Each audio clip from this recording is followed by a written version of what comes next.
Hi everybody. The director was supposed to come here, but he's still in another meeting downtown, so I will welcome all of you gathering here in Brescia from all around Europe. And this is a very important day for you, because in 3 minutes you must show how competent and brilliant you are. So try to do your best and convince, and more important, convince these guys and women that you deserve the prize. So I give to the Master of Ceremony the microphone. Good afternoon, everyone, and a very warm welcome to my 3-minute PhD thesis final contest. My 3-minute PhD thesis is a research communication competition open to all PhD students from 10 partner universities of UNITA in any discipline. Today is all about innovation, passion, and the incredible power to concise storytelling in order to contribute to the main objective of opening research to society. These 20 brilliant PhD students are the winners of 10 local selection competition. They have just 3 minutes to share years of hard work, dedication, and groundbreaking research. Without further ado, let's challenge the clock and dive right into the presentation. We have an interesting lineup of the researchers ready to pitch their project to us. They will walk to the beautiful stage of this theater in alphabetical order.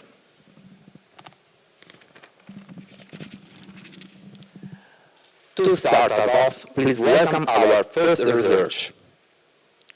Word Amar.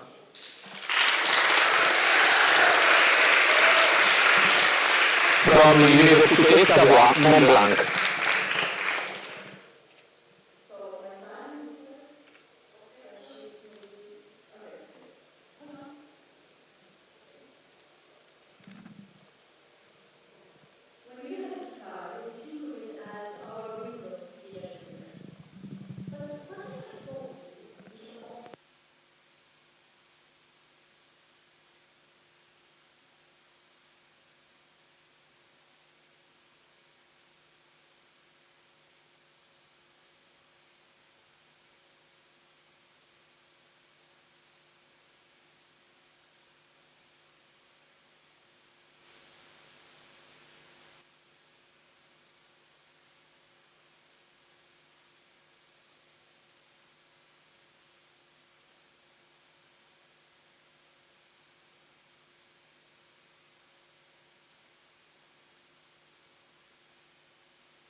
Another type of waves.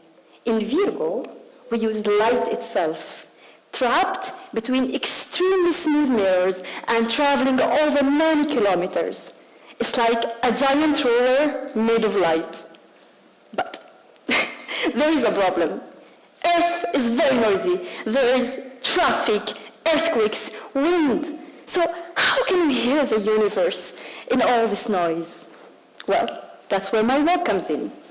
The most important part of my work is light. It is my signal. And every bit of light we lose is information about the universe that is lost forever. And light can be lost in many ways. Remember the smooth mirrors I mentioned earlier? Exactly. Tiny defects on these mirrors create losses. So, I designed these mirrors to be among the smoothest objects ever made by humanity. And even if they have some defects, I try to find a clever way of how to suppress that. Besides the smooth mirrors, I also work on cleaning the light itself. I study a system called the output cleaner. And its function is actually described by its name, but it simply works like this.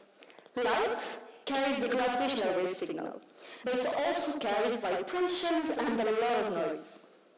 The output cleaner takes all of the unnecessary information and throws it away, and keeps only the necessary signals from the stars. So, the stronger the filter, the louder the signal, and the deeper we can listen into the universe. And maybe, who knows, if we listen carefully enough, two stars colliding or two black holes sound like ooh.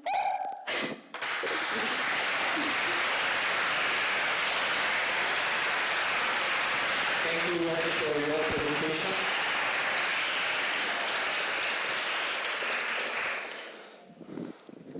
Moving on to our next researcher, please welcome Ene Raquel Augusto Lima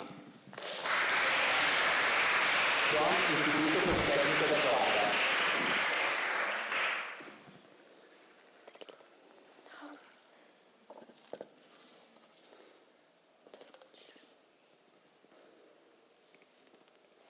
Let me start with a simple story. Maria is 87 years old and lives in a nursing home.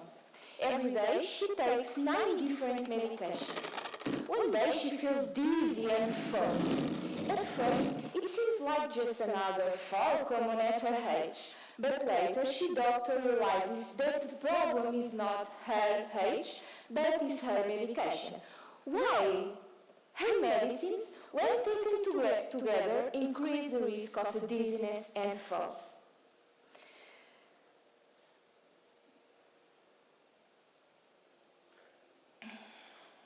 This is exactly the aim of this study. My goal is to develop an intervention for the optimization of medication use in nursing homes. The initial step consisted in reviewing international scientific articles to understand the practices already exist. Current evidence suggests that pharmaceutical interventions are limited in Portugal. At the same time, it's very important to promote group discussions with professionals at their institutions to explore knowledge about appropriate medication use, potential impact regarding dependency, guidelines followed, and barriers to implement them. Once information is gathered, the research proceeds to characterize the elderly by collecting data such as medication use, health conditions, how ability dependent they are, and the ability to process information and make informed decisions. The data collected will be evaluated to draw an intervention plan to improve the quality of life of the older people. Finally, the impact of these recommendations will be evaluated and published.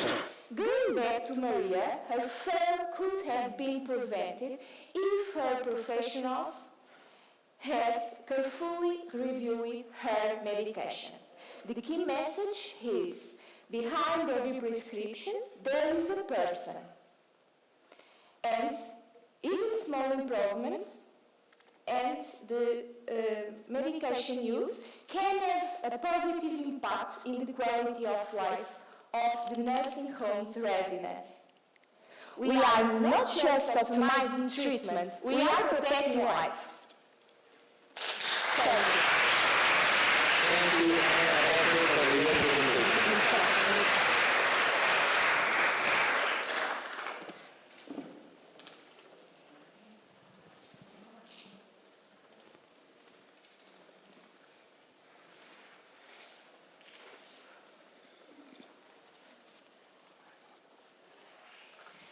Moving on to our next researcher, please welcome Emeline Beltrot from Universitas de País de la Rúa.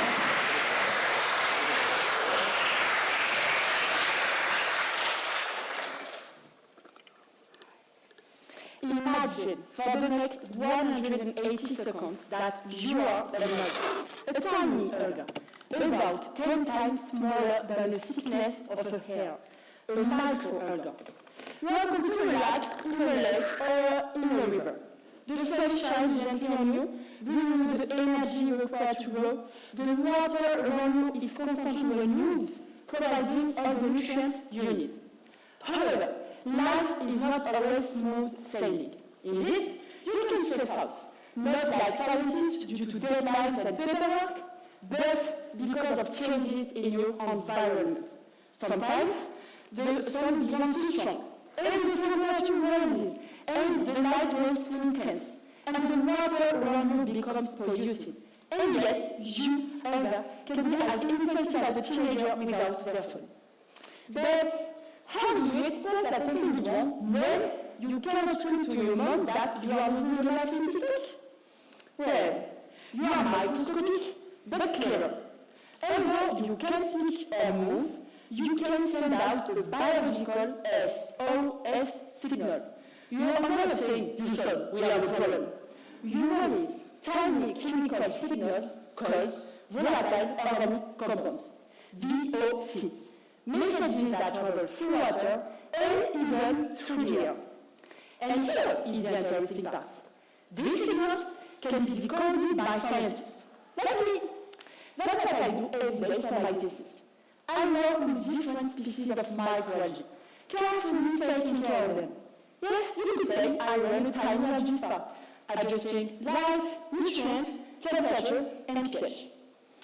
Unfortunately, I have to stress them to better understand what they are expressing, like, for example, exposing them to cadmium, a metal present in the environment, which is toxic for living organisms. To study these SOS signals, I collect the compounds in the air above the algae, like a gentle vacuum cleaner. This gives me different profiles that depend on the level of stress, a kind of stress fingerprint. But why am I so interested in you, tiny alga? Because you are the very first link in the food chain, and sooner or later you will end up in every stomach. If you are affected, the whole ecosystem is affected. This approach is called biomonitoring, using living organisms as early warning systems. By studying these SOS signals, we can detect early environmental changes and take a first step toward protecting our environment. Thanks to you, my dear microscopic alga. Thank you, Melanie, for your presentation.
Okay.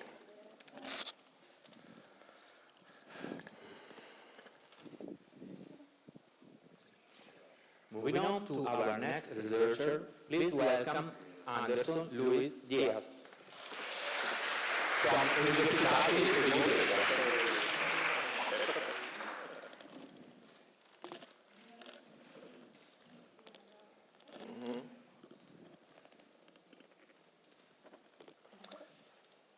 Have you ever raised a pencil mark and observed that your table is full of rubber?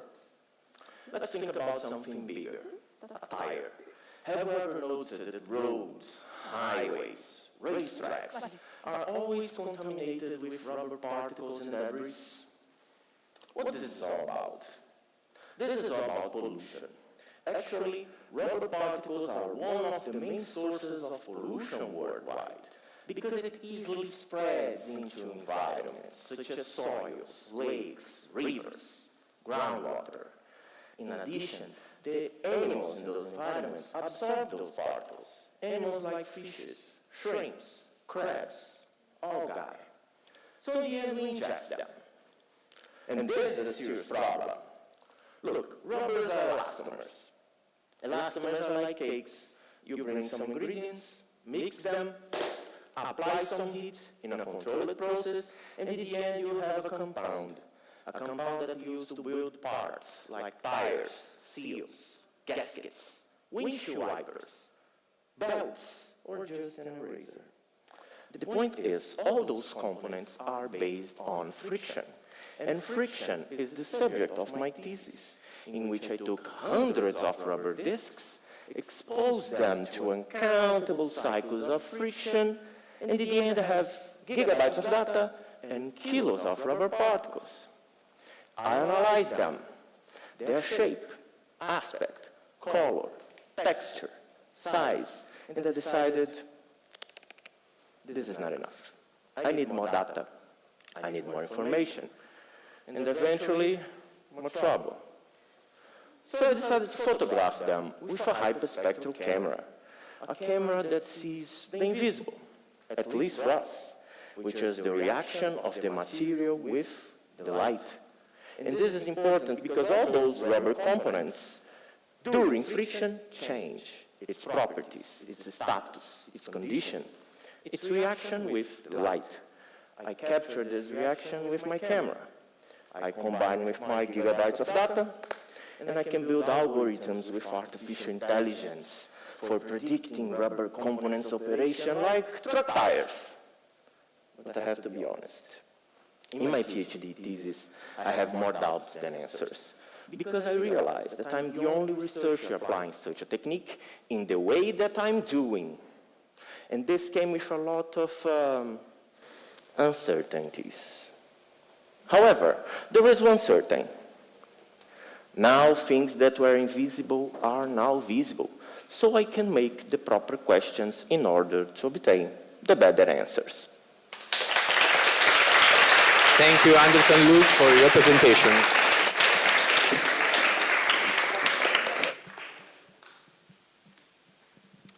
Moving on to our next researcher, please welcome Luca Elettrico from Università degli Studi di Torino.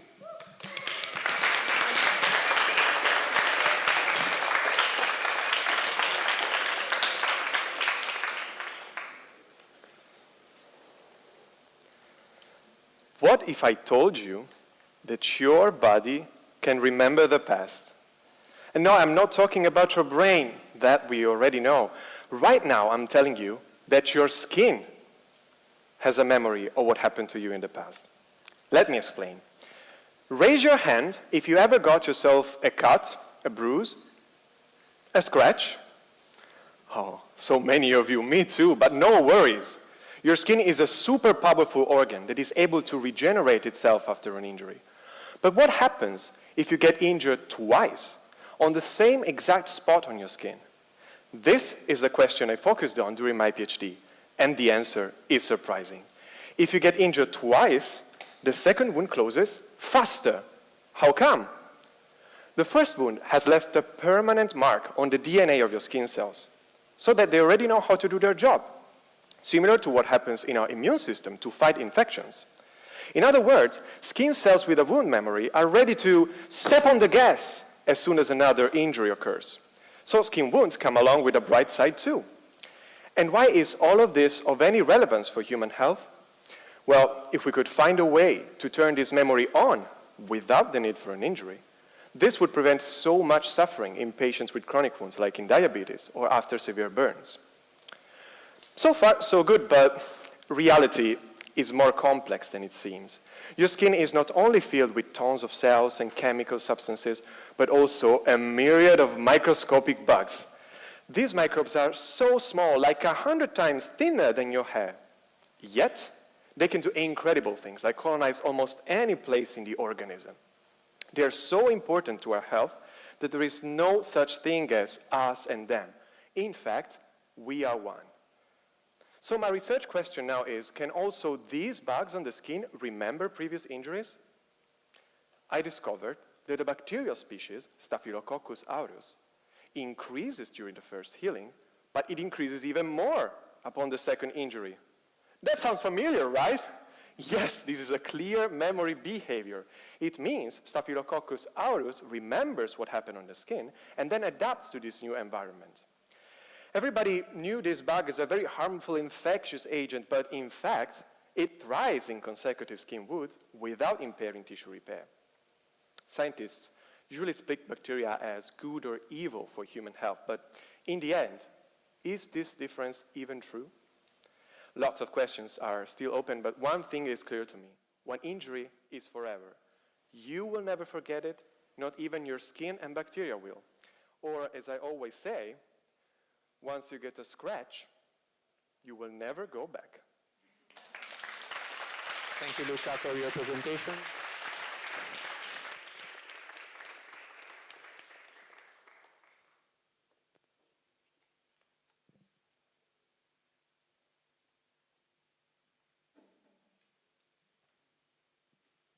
Please turn off your phone.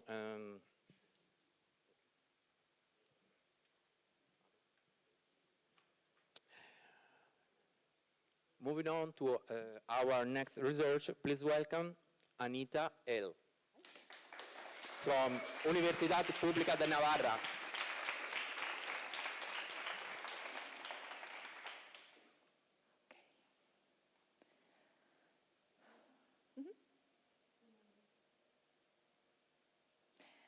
So I've been spending far too many hours sitting in front of my computer, reading and writing research articles. And like many of you, I kept telling myself, I should really do more exercise. So one day, I made a decision. No more elevators, only stairs. Simple, right? And you know what? Within a couple of weeks, I was in the best shape of my life. Well, that did not happen. Actually, after 1 full year, nobody could see any difference. Not even me. And if you're honest, that kind of makes sense. I mean, the effort wasn't intense enough, not frequent enough, and definitely not targeting my full body. Now, what does this have to do with my research? Well, in many primary schools, children learn subjects like science and arts and crafts in English. This is called CLIL. These programs are really popular in Europe, and they come with big expectations. Sometimes very big expectations, like after 1 year, children will sound almost like native speakers. Kind of like expecting my staircase plan to turn into an athlete, right? But here's the problem. More exposure does not automatically lead to better results, because learning a language is not linear. Taking 2 steps at a time doesn't make you arrive twice as fast. Taking 8 doesn't make you fly. So in my research, I ask a simple question. Do those programs really work? And for whom? Because not all learners are the same. Some key elements might make a difference, like who you are, your age, your experience, how much and how intensely you learn, and what happens outside the classroom. Like, do you hear English at home, on Netflix, with friends? Just like with exercise, who you are in terms of your natural abilities, where you start from, and what you do outside the gym matter. After all, not every child has the same opportunities, and CLIL may strengthen some skills more than others, just like exercise trains some muscles more than others. And that's important, because those programs require time, effort, and public money.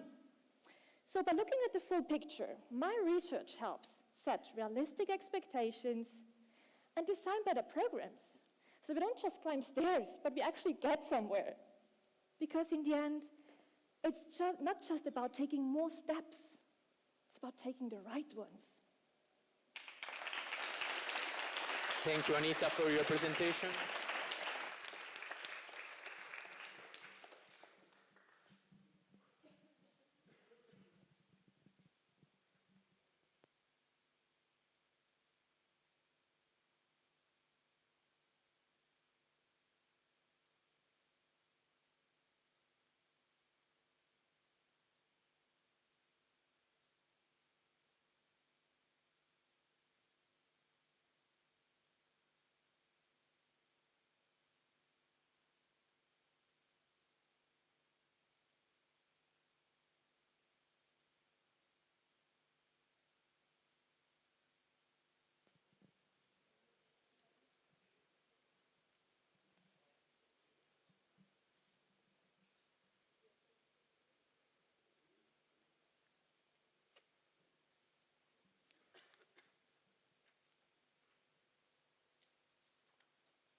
Moving on to our next researcher, please welcome David Izurdiaga from Universidad Pública de Navarra.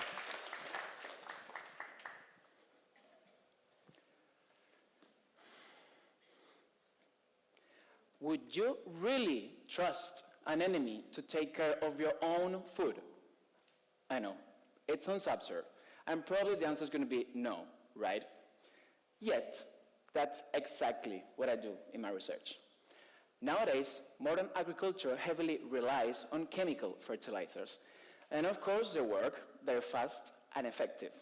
But at what cost?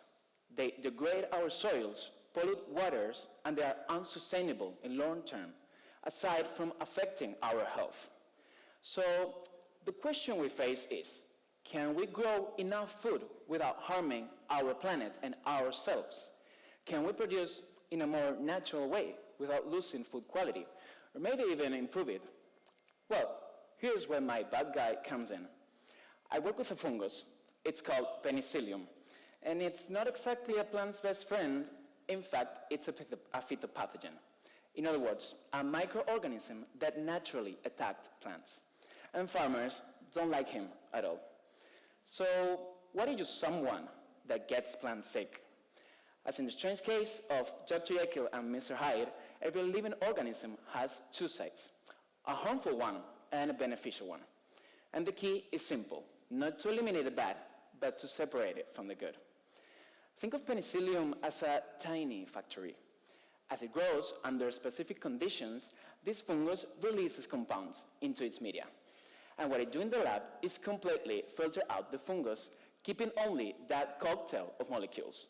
No cells, no organisms, just chemical signals. And this is what we call cell-free culture filtrates. And here comes the best part, the staging. Applied to tomato plants, these filtrates have beneficial effects. We've observed plants' response by improving their development, fruit production, and even fruit quality. In other words, we get more vigorous plants and more and healthier tomatoes without applying chemical fertilizers. This way, we're turning our enemy into an invisible ally. So this hidden potential of microorganisms opens the door to something very important, developing natural biostimulants that could lead to reducing the need of chemical fertilizers, meaning healthier soils and a more sustainable agriculture. But it also leaves us with a broader reflection. How often do we discard something just because it seems bad? Well, maybe we have to learn that in science, and in general, sometimes value is not in the obvious. And it's not about inventing something new, but in looking twice and learning to listen to nature. My research is about that, changing the way we see problems to find solutions where no one was looking. Because in science, as in life, sometimes the villain becomes the hero. Thank you, David, for your presentation.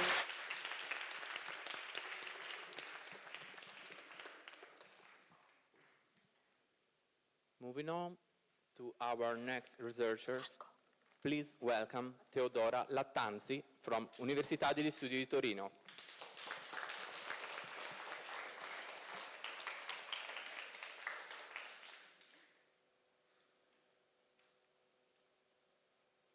In your teenage years, how many times have you been asked this one question? What do you want to do when you grow up? My name is Teodora Lattanzi, and I'm currently a PhD student specializing in career and educational guidance for upper secondary school students, which is a little ironic. Let me tell you why. I barely made it through high school. After graduating, I took a gap year to find myself, or at least that's what I told my parents. Then, with no particular interest in science, I decided to enroll in a bachelor degree in physics. I then moved to philosophy, later pedagogy. If you had asked me at 18, what do you want to do when you grow up? I would not have had an answer.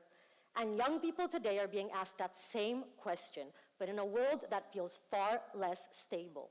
A pandemic that isolated them, a world that changes faster than they can plan for, and artificial intelligence reshaping what work even means.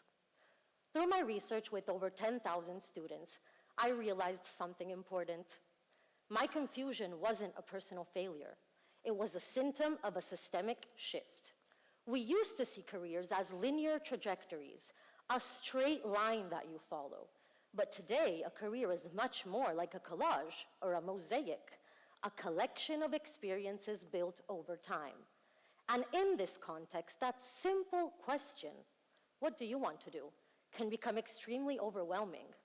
In fact, in our studies, we found that fear and uncertainty can become barriers in themselves, a kind of mental black hole that prevents students from thinking about their future at all. And in light of these findings, something has to change. We need to move beyond simply giving students maps overloaded with information. We need to help them build an internal compass, allowing them to understand where they are going, how to get there, and why they're deciding to move in that direction. How do we do this? By asking better questions. Who am I? What matters to me? What makes me happy? What are my strengths and my weaknesses? What contribution can I make to society? And how do I imagine the future? In our project, we use narrative approaches to explore these questions. Students use photography to represent their identity. They wrote rap lyrics about their future, talking about themselves, their hopes, and their fears, realizing that a career is not just a job. It's a story shaped by who we are, our values, our relationships, as well as by the world around us, expectations, opportunities, and constraints. And finally, something shifted. They began moving from feeling like objects shaped by a system into becoming authors, capable of writing their own life stories. Thank you, Theodora, for your presentation.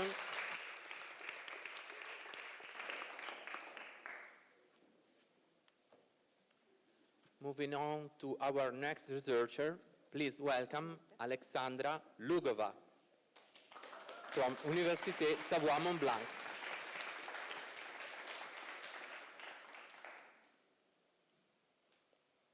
We spend 90,000 hours of our lives at work.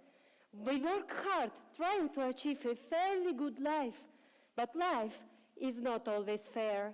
Imagine you go to work tomorrow and you learn that your colleague, same job, same experience, earns more than you. How would you feel? Now imagine your company is struggling. You still have a job, but every morning you wonder, am I next to be fired? These situations create stress, uncertainty, and a sense of unfairness. And that's exactly what my research is about. I study how working conditions affect our well-being, because job does not stop when we exit the office. When our job is tense, we take the stress back home. Over time, it accumulates and affects our mental and even physical health. To study this, I used data on 60,000 workers in 15 European countries, and I follow individuals over 10 years. I focus on 3 situations where work becomes psychologically costly. First, wage inequality. I show that it hurts workers at the bottom of workplace pyramid, creating a big gap in life and job satisfaction. Second, insecurity. What about workers who are worried about losing their jobs? I show that uncertainty harms a lot, actually even more than becoming unemployed. Third, delayed retirement. What about pension reforms that force us to work longer and longer? I show that it may actually be fine if job environment is good. So across these 3 studies, the message is the same. Work affects our well-being through its everyday quality. And it matters for public policies. Today, many of them try to improve the labor market, work more, work longer, be more productive, think of pension reforms. But they are based on one big assumption, that everyone experiences work in the same way. They don't. It's like asking everyone to run the same race, while some start ahead and others carry extra weight. So one policy may actually have very different effects on different people. So if work actually shapes our lives so deeply, then better work is not a luxury, it is a necessity. So today, I ask you all to carefully consider how do you want to spend these 90,000 hours of your precious lives. Thank you. Thank you, Alexandra, for your presentation.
I beg your pardon. Could you please keep the silence, because it's a very difficult exercise for the students. So please, it's very important to keep silence. Thank you. Moving on to our next researcher, please welcome Alexia Edith Mikle from Transylvania University of Brasov.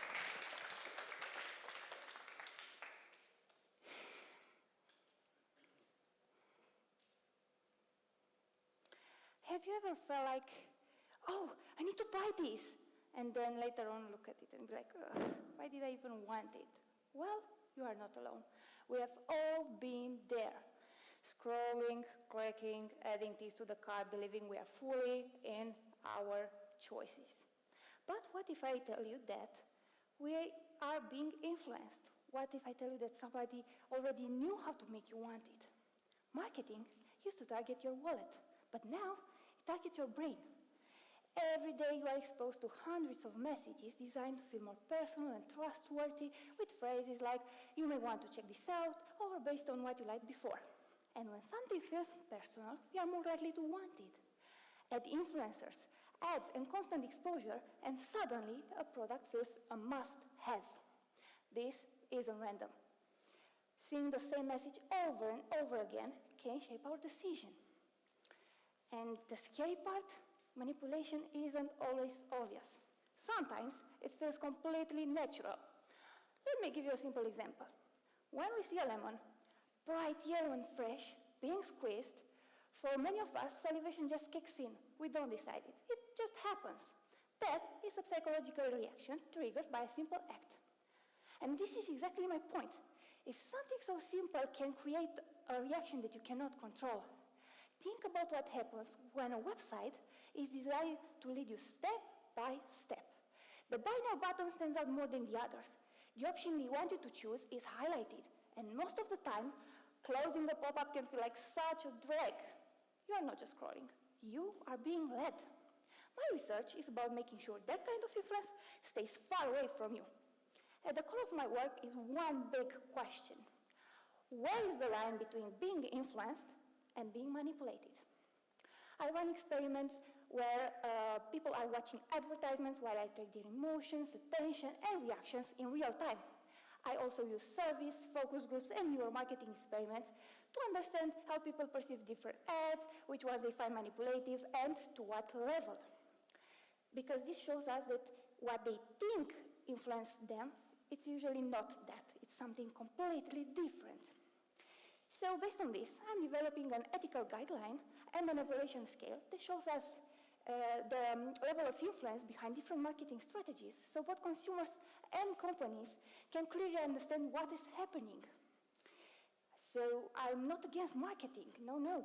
I actually play a very important job in creating a smarter, more ethical, and more honest marketing. So, next time you click the buy button, just take a moment and ask yourself, was this really my choice or not? Thank you, Alexia Edith, for your presentation.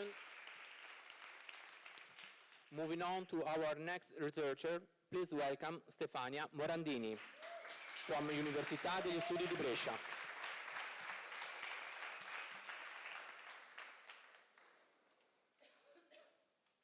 Walking through the streets of Brescia, we rarely think about what lies beneath our feet. Yet, below the city hides a completely different world. Imagine old Roman ruins and rivers that have shaped Brescia for centuries. They are invisible to most of us, but still, they continue to influence what happens above. But what if I told you that the same exact things happen inside our bodies too? I am Stefania, and today I'm gonna take you on a journey inside your body. A journey that starts in your gut and reaches all the way to your brain. When the food we eat arrives into the intestine, it meets a whole hidden world, the gut microbiota, which is a vast community of microorganisms. And just like the old structures beneath Brescia, they continuously influence what happens above. In fact, by transforming our food, they produce small molecules called metabolites. And these metabolites are incredibly powerful signals. They can spread all over the body and reach the brain. But how? Thanks to what we call gut-brain axis. It is a two-way communication system linking the gut to the brain. And thanks to this, what happens down here can influence how we feel, how we think, and how we age. Okay, I know. Now you can ask me how does all of this has to do with aging and maybe my PhD. Well, my PhD focuses on understanding the way diet influences the gut microbiota and how, through this network of interaction, it affects the brain and the risk of developing dementia. You know, dementia is a disease that affects 55 million people worldwide. And if we could have a look inside their brains, we would see damaged cells where harmful proteins build up over time, eventually causing those cells to die. In my work, I use an animal model, essentially mice that develop early signs of dementia, to test a combination of probiotics and a natural compound derived from rice. And the goal is to understand whether this treatment can protect the brain from the typical damage caused by the disease. And to do so, I specifically look at how the gut microbiota changes in treated animals, whether their learning and memory abilities improve, and what effects can be observed in specific brain areas. So, just like the old structures underneath Brescia continuously shapes what happens above, our gut microbiota continuously shapes our present and future health. And so, by taking care of what we eat, we are not only feeding ourselves, but also this entire ecosystem that works with us and for us throughout our lives. Thank you, Stefania, for your presentation.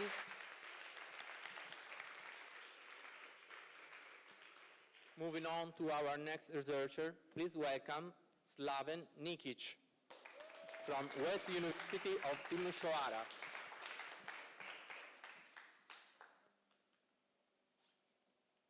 Green banking. Doesn't money already look green enough? At least in some countries, right? But when we talk about sustainable banking, we aren't talking about the color of the paper. We are talking about the power behind it. Think of the banking system as a giant heart. It pumps blood or money throughout the entire body of our society. But here is the challenge, though. Sometimes conventional banking ends up pumping resources into projects that, while profitable today, create long-term risks for our environment. Might be a coal plant or a factory that, although productive, leaves a heavy footprint on our air and water. Now, we might ask, isn't a bank's only job to make a profit? Well, yes, a bank is a business. It must follow the rules of economic profit in order to survive. But here is where my research comes in. I'm looking at how we can expand this definition of profit in order to integrate a new dimension, the social and environmental return. In my thesis, I'm looking at how we can expand this creditworthiness test beyond asking, can this person pay us back? I believe we should also ask, what kind of impact is this investment leaving behind? But why would the banking sector choose to evolve? Why not just stick to the good old ways? First, because banks hold an incredible role as catalysts. They have the power to decide what to breathe life into. They can choose to fund a wine farm that powers 1,000 homes or back the green innovators of tomorrow. It's about choosing a legacy of growth over a model that's fading away. Second, it's about pure economic pragmatism. The European Union has strict targets to reach net zero emissions.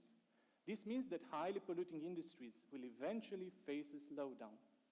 If a bank lends money today to a business that won't be viable in 10 years, that's not just an environmental issue, it's a financial risk. It's a non-performing credit. Sustainable banking is about building a resilient system and avoiding future financial shipwrecks. My research aim is to prove that the most successful bank of the future is the one that looks beyond the immediate balance sheet. We need to ensure that the heart of our economy pumps resources into a future that we all want to live in.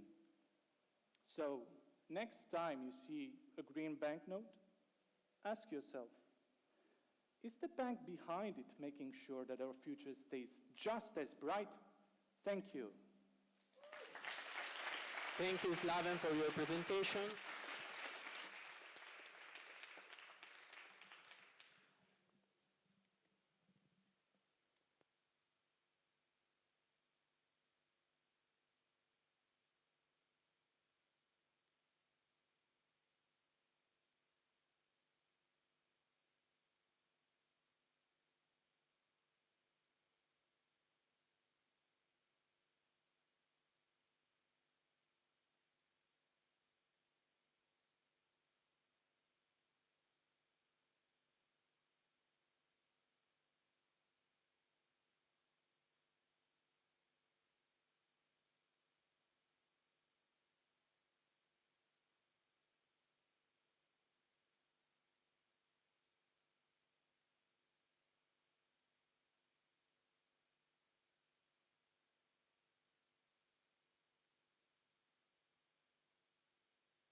Moving on to our next researcher, please welcome Mara Theodora Nitz from Transylvania University of Brasov.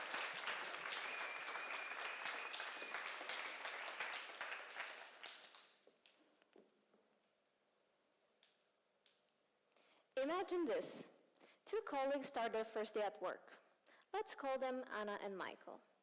Same degree, same motivation, same dreams. 5 years later, the picture looks very different. Michael is leading meetings, making decisions, moving up, while Anna is still asked to take notes. Nobody says it's because she's a woman, but somehow it keeps on happening. This is not just a story. This is a pattern that still exists in many public institutions of Romania. Now here's the paradox. We already have laws promoting gender equality. Policies are written, strategies are approved, boxes are checked. So on paper, everything looks perfect. So why does Anna still take notes? Because policies don't automatically change behavior, and they definitely don't change mindsets overnight. So this is where my research takes a different approach. What if gender equality is not just a legal issue, but a marketing problem? Now, I know what you might think. Marketing? Are we selling equality now? Well, in a way, yes, because marketing is not just about selling products.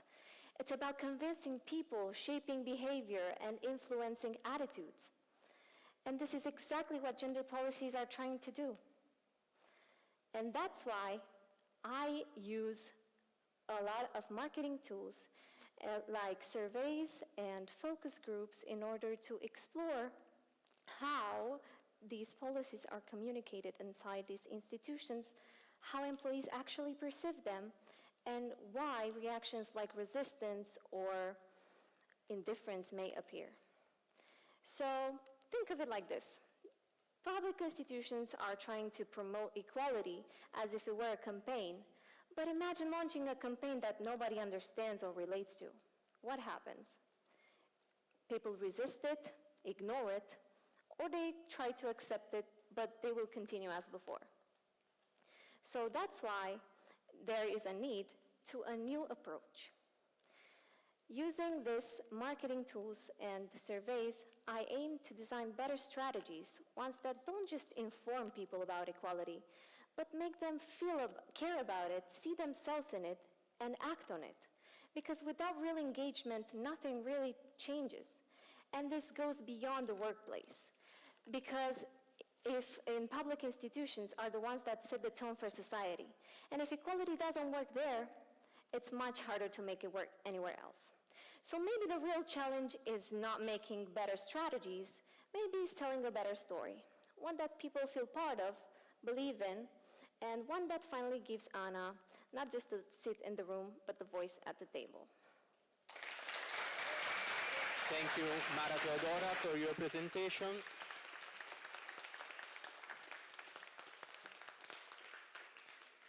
Moving on to our next researcher, please welcome Mariana Nunes from Universidad de Beira Interior.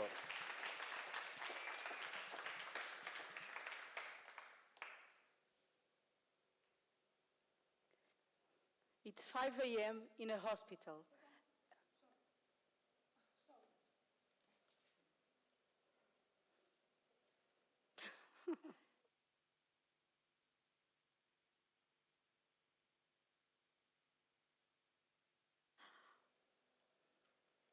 It's 5 a.m. in a hospital. A worker finishes cleaning an operating room before the first surgery of the day. By the time patients and doctors arrive, she's already gone, and no one knows she was there. For 9 years, I work inside the biggest healthcare company in Portugal, one with more than 20,000 employees, first as a lawyer and then as a sustainability manager. What I saw back then changed how I understand care itself, because behind silent spaces and clean corridors, there's another world, a world that we are trained not to see. This is why I decided to take my PhD in labor sociology to study workers from the industrial cleaning sector whose work sustains critical structures like hospitals, but goes far beyond hospitals. It includes schools, shopping malls, universities, theaters, meaning this invisibility shapes much more of our daily lives than we can realize. These workers make an essential work for safety and care, but they are treated like a ghost in an empty hospital. These workers are mostly women, often migrants, often racialized. Their working conditions are shaped by inequality, outsourcing, fragmented schedules, low wages, distance from decision making. Is it fair? No, it is not fair. In my research, instead of only studying through reports and statistics, I will work directly with the workers, hearing their voices and points of view. I will invite them to create video diaries of their daily lives and daily routines. They will record spaces they clean, buses they catch. In addition, I will organize art sessions with the workers to empower them and leading, I hope, to a collective art exhibition of their drawings and paintings. So this shifts from being subjects of research to active participants. I will combine this approach with interviews of cleaning companies and also network of employment to understand a bit how this work is guided, How are they condemned to this type of job? And I will realize that I can share these materials with public makers and institutions to challenge what is usually overlooked, because if we start to see differently, we can also value it differently. Next time you enter into a hospital, everything may appear seamless and clean, but behind that silence, there are real hands, not ghosts, that make it possible. And understanding this is not only about invisibility, it is also about justice. Thank you, Mariana, for your presentation.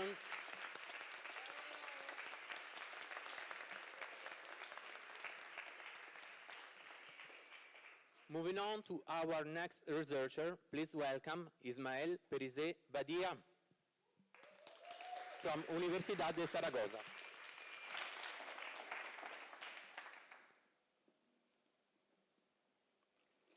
If I asked you, what does your brain have in common with a medieval village? You would probably think of two responses. Firstly, what a weird question, right? And secondly, I can't find an appropriate answer for this weird question. But I asked the same to my 5-year-old cousin. And you know, little children are like ChatGPT. They can't say, I don't know. So my cousin started inventing stories about an old castle, stone walls, even fierce dragons. But for some reason, he didn't mention immunotherapy. As in those ancient villages, our brain hosts millions of inhabitants, the cells. And as it happened already in the Middle Ages, they group, according to their professions, in guilds. There are the artisan cells that craft memories and ideas. There are the merchant cells that transport information to other parts of the body. There are even troubadour cells that help us with communication and storytelling, like me today. And as in any medieval town, there is also a group of cells that are trained since they are born with one single task, to defend the village. And they are absolute specialists in this task. As soon as something strange appears, they identify, immobilize it, and eliminate it if necessary. As you could imagine, they are also able to identify their fellow villagers to not go against them. And this is a huge advantage for our bodies, most of the times. Because imagine that one of the guilds, for example the artisans, decide to start a revolution. They start to break the rules, to go wild, to cause chaos in general, knowing that the defenders of the town are not going to fight this rebellion, because they are their own neighbors. And even in the case that the soldiers would identify these rebels as enemies for the village, they would find out that the rebels have prepared obstacles and traps for dificulting the action of these defenders. In our lab, we use three-dimensional models to simulate this battle in the laboratory. We study how tumor cells in our brains prepare these obstacles and traps to make the action of our brave soldiers, the immune system cells, more difficult. But we're not just trying to be spectators of this war. We obviously want to put an end to it. In the end, the goal of my thesis is not just to understand the chaos, to understand how these things happen. It is to make easy the action of our brave soldiers, the immune system cells, to manage them to reach the heart of the tumor, to help them to end the war, and eventually to restore the peace in the village. Thank you, Ismael, for your presentation.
Moving on to our next researcher, please welcome Carla Manuela Perpetuo from Istituto Politecnico da Guardia.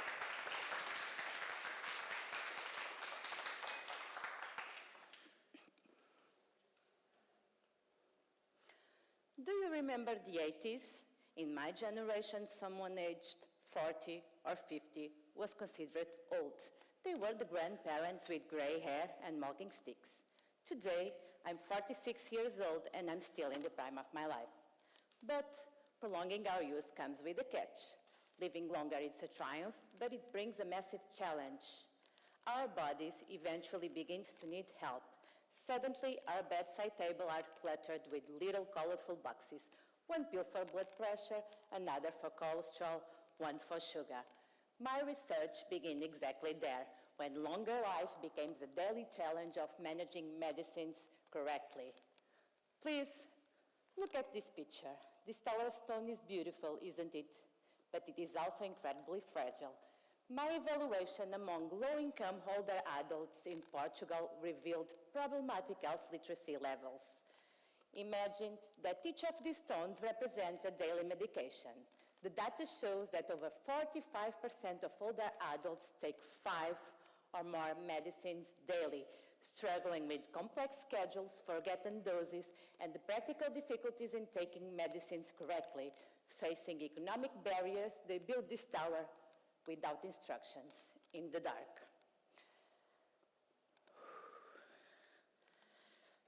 This challenge is especially visible in Beira and Serra da Estrela region, one of the most aged regions in Portugal. One mistake can destabilize all treatment and put health at risk. But I'm not just studying pills. I want to train the hands that balance these stones. I want to give to low-income older adults the superpower of health literacy, the practical ability of understand, organize, and take medicines correctly. To do that, I'm following 3 key steps.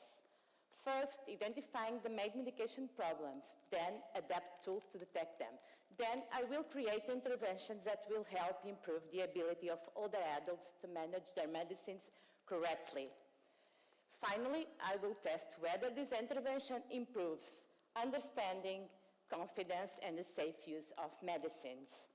Finally, I expect that this project will help improve the ability of older adults to take medicines correctly.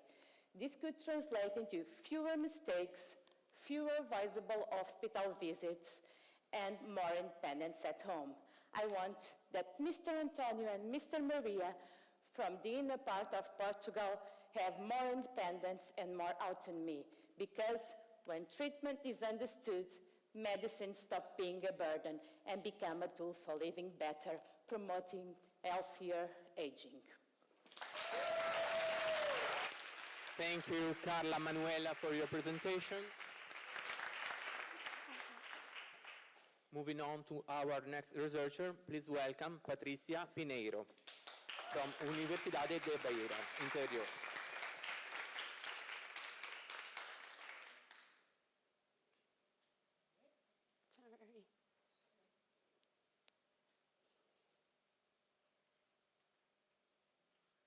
What if a map lies to you? What if you're trying so hard to use a navigation tool and it doesn't work? Well, you are lost. Thousands of devices around the world are experiencing the same. Imagine a crew flying across Egypt, and on the screens, it's showing that somehow they are ready to land in Paris for those delicious croissants. And no, this is not science fiction. This is real. Not a pilot error, not an aircraft malfunction. This is what we call signal interference. No, not only applicable to aviation. Billions of people around the world, including us, are using our cell phones to commute from point B to point D. And you can call it GPS, Beidou, Galileo, GLONASS, even your maps. It doesn't matter. At the end, we are trusting something we can't see, something we can't touch, something so fragile and invisible, but at the same time so impactful to compromise us all. And why? Because at the end, it's just one single thing: the Global Navigation Satellite System, or for close friends, we can call it GNSS. My name is Patricia, and my field of study is about signal processing in aircraft systems and making sure we can have a chance of fighting back, It's a chance of trust something that keeps us moving. It's like an apple tree with two different apples. They have the same color, same shape, same aspect, but inside different flavors and different effects on us. We have jamming and spoofing, those different apples. Jamming is like the signal is vanished, not there anymore. Boom, silence. The machine decided to put the signal on trash. On the other side, we have those malicious and more dangerous apples that are spoofing. Spoofing is lying to your face, saying that you are here when you're not. And the issue is our current systems are not yet prepared for this. And I mean smartphones, aircraft, cars, ships. You can enumerate. And my thesis come into place because I want to provide the user a chance of fighting back, a chance of guarantee we can have a signal back again. The user wants to commute from point A to B without being lost in C or even go to a D. And how I'm supposed to do all of it? Well, I will create like a friend, what I call a navigation guard, to be there for you, to guide you, to say, you should not use the signal because it's not trustful enough. And how I'm supposed to do this? Well, I will try to use modern technologies like AI, machine learning, deep learning, but also rely on the industry and the modern and traditional ways of signal processing. Because at the end, signal is a combination of three different things: position, navigation, and time. Without these three, we are like an apple tree without apples. We can stay there, but not for the main purposes. And so I can say the navigation can still work, yes, but the industry needs us to change it. Thank you. Thank you, Patricia, for your presentation.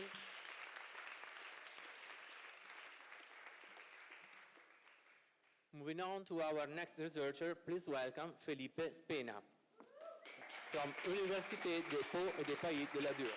Thank you.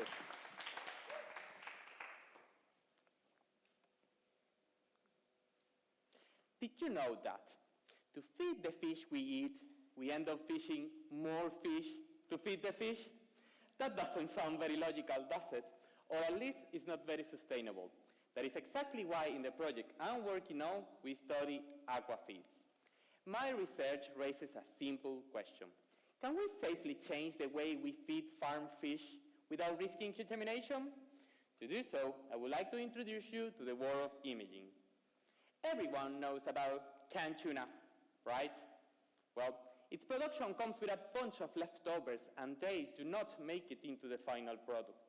Instead of wasting them, we can use them to feed the star of this project, the farm trout fish. But this solution comes with a twist, as tuna leftovers may contain traces of mercury, which is highly toxic. And that is exactly where my thesis project comes in. Basically, I'm like a paparazzi for trout, except instead of using photo cameras, I use 3 mass spectrometry imaging techniques. The idea is to take images that allow me to map the balance between mercury and selenium, our defense against mercury, both inside the organs of teeny tiny trout fry.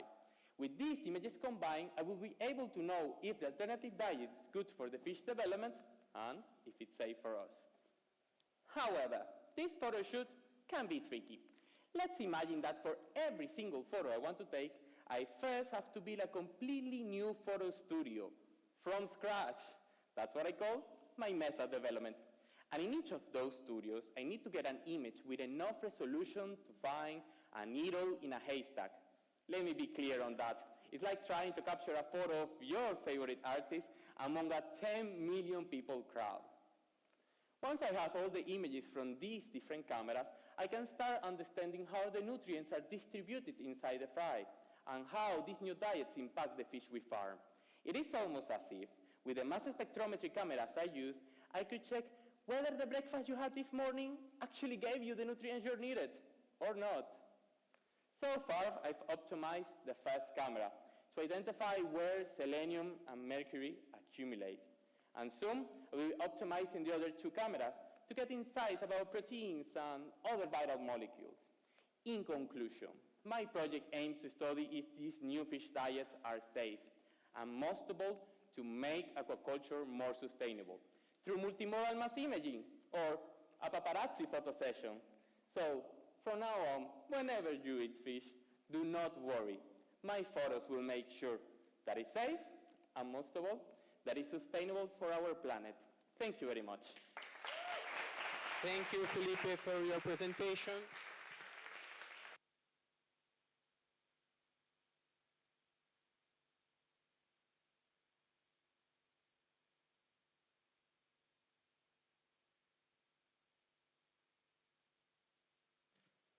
Moving on to our next researcher, please welcome Cristina Alvarez Solana from Universidad de Zaragoza.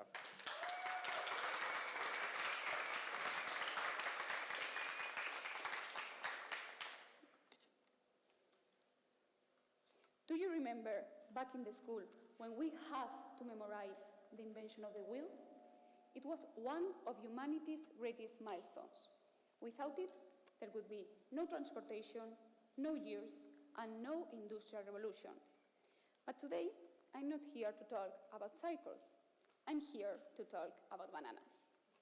My name is Cristina Alvarez, and I'm a PhD student in organic chemistry. My research focuses on developing a smarter and more efficient technology by designing advanced optical materials. Tell me, how many of you have their phones in your pockets right now? Raise your hands, please. How many? Almost everybody. Okay, the main goal of my research is to develop new materials with unique optical properties, like those found in the screens of your smartphones and tablets. In particular, I work with liquid crystals. I know, the name sounds almost like a contradiction. How can something be both a liquid and a crystal at the same time? Imagine the crowd at a concert of your favorite artist. Everyone is organized in rows facing the stage, but, well, ordered like molecule in a crystal. But it's not a rigid structure. People can dance, can shift around, and the rows can move relative to one another, the fluidity of a liquid. And that's what happened with liquid crystals. While most liquid crystals are based on straight and linear molecules, my research follows a different path. I work with curved structures known as Ben-core or banana-shaped molecules. And because of this shape, these molecules cannot rotate freely. To put it simply, imagine trying to pack pencils into a box. They are straight, they fit together predictable, and they can roll. But what happens if we bend those pencils? To pack together, they are forced to fit in a very tight and specific way, like pieces of an infinite puzzle. So, I'm an architect. I'm an architect at the nanometric scale. I use these banana-shaped molecules as building blocks to create smart materials. And this has powerful optical applications, from sensors responding to light and temperature to anti-counterfeiting features that, because of the size and flexibility, could be integrated directly into the device you carry every day. So, thousands of years ago, someone decided that a wheel could move the world. Today, I'm here to convince you that a banana-shaped molecule is the next great leap in our technology. Because when it comes to bananas or molecules, it's not the size what's matter, it's the shape what defines destiny. Thank you so much. Thank you, Cristina, for your presentation. Moving on to our last researcher, please welcome Ariana Andra Sherpar from Wednesday University of Timisoara.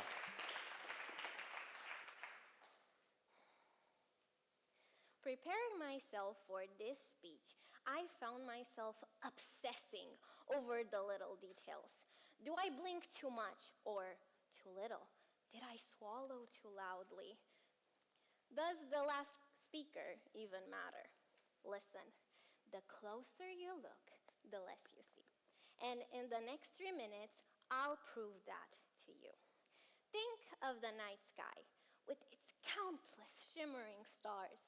No single star, no matter how brilliant, shows the structure of an entire galaxy. Our electrical system is also like that. Each data source is a star. It might guide you, but on its own, it can also mislead you. And as we transition to clean energy, the system is only becoming more complex. This is why I combine artificial intelligence and information fusion. Yes, I know, everyone and their grandma is studying AI and renewables these days, but bear with me, okay? In my work, AI is like a telescope. It gives a wide view of what's happening in solar panels, cables, and batteries. And like any telescope, it isn't meant to replace human insight, but to extend our vision beyond its limits. Now, the secret ingredient of this research, information fusion. It's a fancy way of saying I combine data. Numbers, images, engineering concepts, and a sprinkle of physics. This turns scattered stars into a galaxy. Working on this, I've actually started seeing a few stars myself. Don't tell my therapist, okay? Please, please don't. Now, raise your hand if you've ever heard the phrase, the whole is more than the sum of its parts. This is exactly what happens here. We move from separate components to system understanding. This means fewer blackouts, lower electricity prices, and fewer heat waves like this week.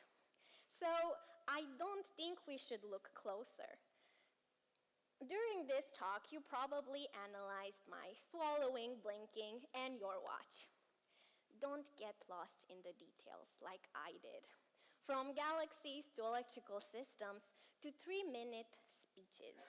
Meaning does not exist in isolation. You may actually find that it does live in the space between. Thank you, Ariana and Andrea, for your presentation.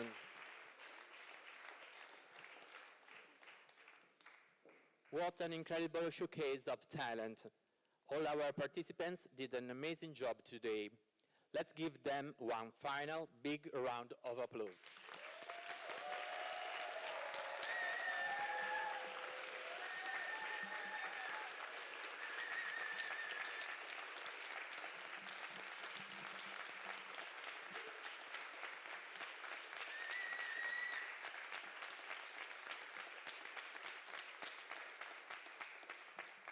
And now the jury members will gather in order to choose the best speech.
it's time to announce the winners of today's competition. Please welcome our rector, Francesco Castelli, on the stage.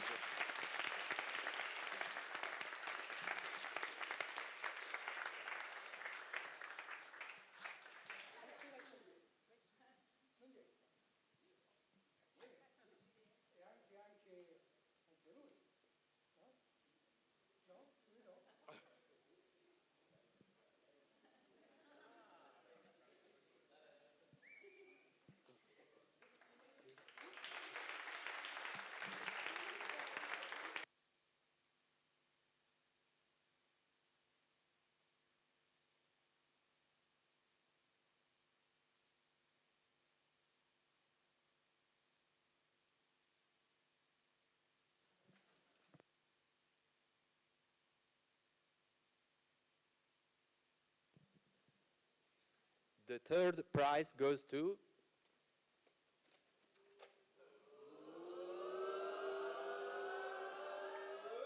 Emmeline Delcroix.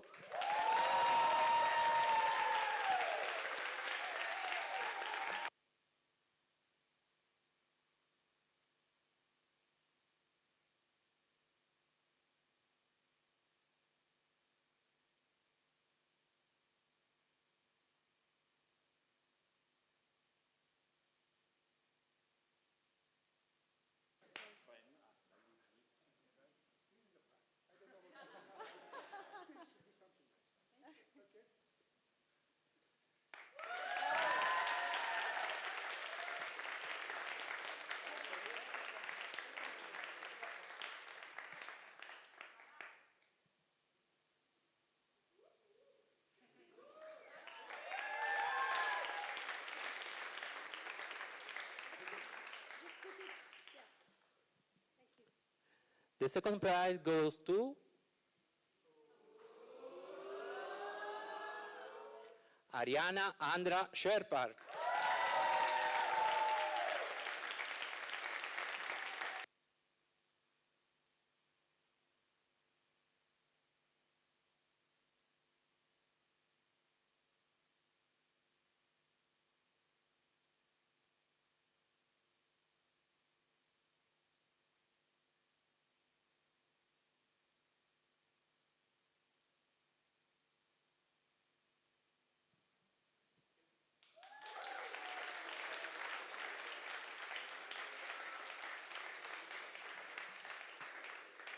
The My 3-Minute PhD Thesis 2026 award goes to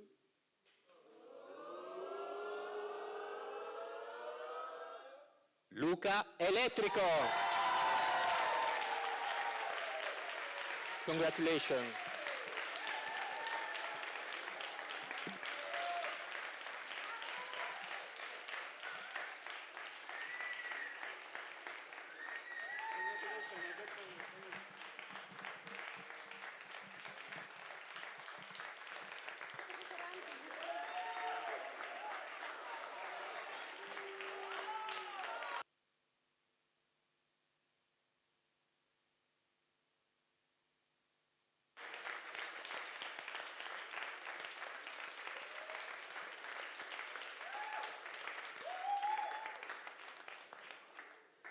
Thank you to our audience for participation, and a special thanks to everyone who made my 3-minute PhD thesis possible.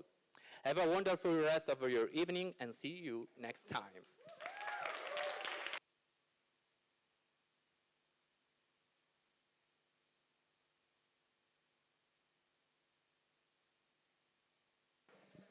And thank you to you all for standing here in this very fresh environment. And thank you to the staff, to Manrico, and to the chi è stata? Maywish, and Federica, and who else? Well, everybody. And the office, the UNITA office. So thank you very much for attending. And now we have to go eating. Che cosa? All the participants. Tutti i partecipanti ricevono dei zaini come premio. And everybody, all the participants can get this wonderful, and a group picture also. Come on, all the people who participated. Facciamo qua sopra la foto. Dipende se avanzano. Please, come in. Come on. Ecco, lei glieli dà.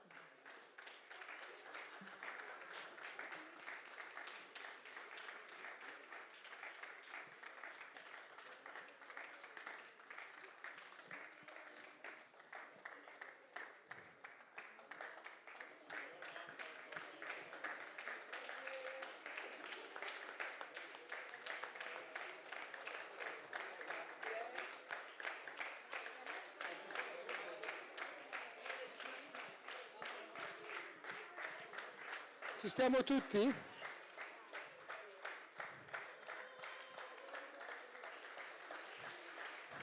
Di quante persone è composta la giuria, Vittorio? How many people in the jury? Non mi risponde.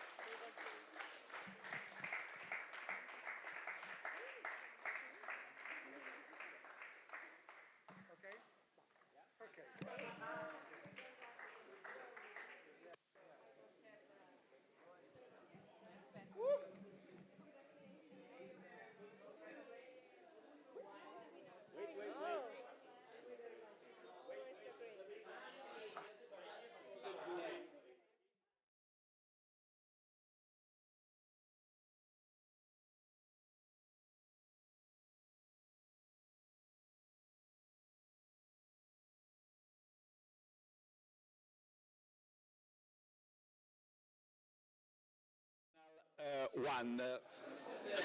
Some of you know it already, but not, not all of you.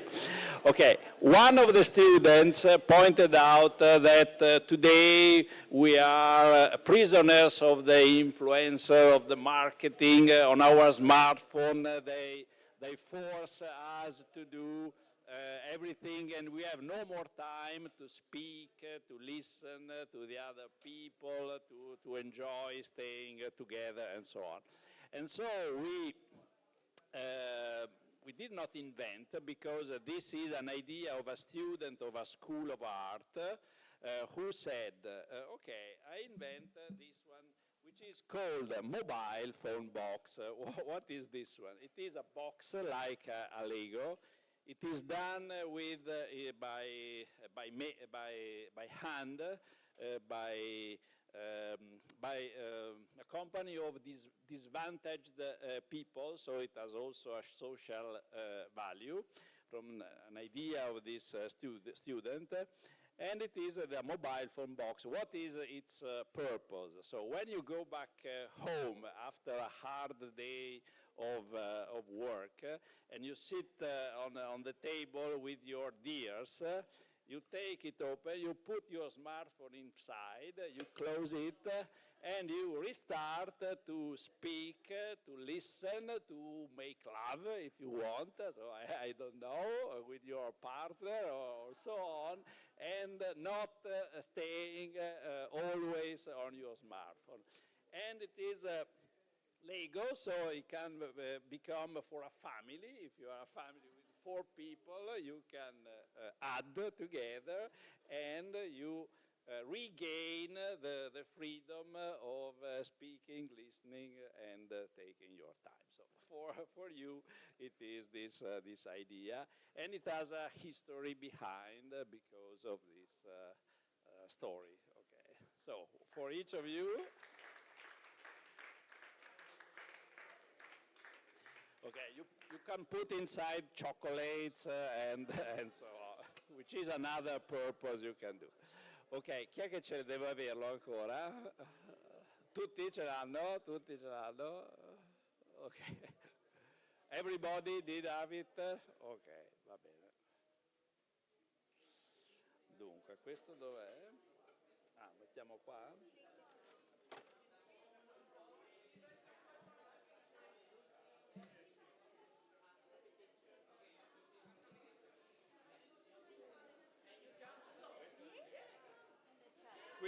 Quindi tu ne hai 2, giusto? La prossima volta, vedi poi. Ecco, esatto.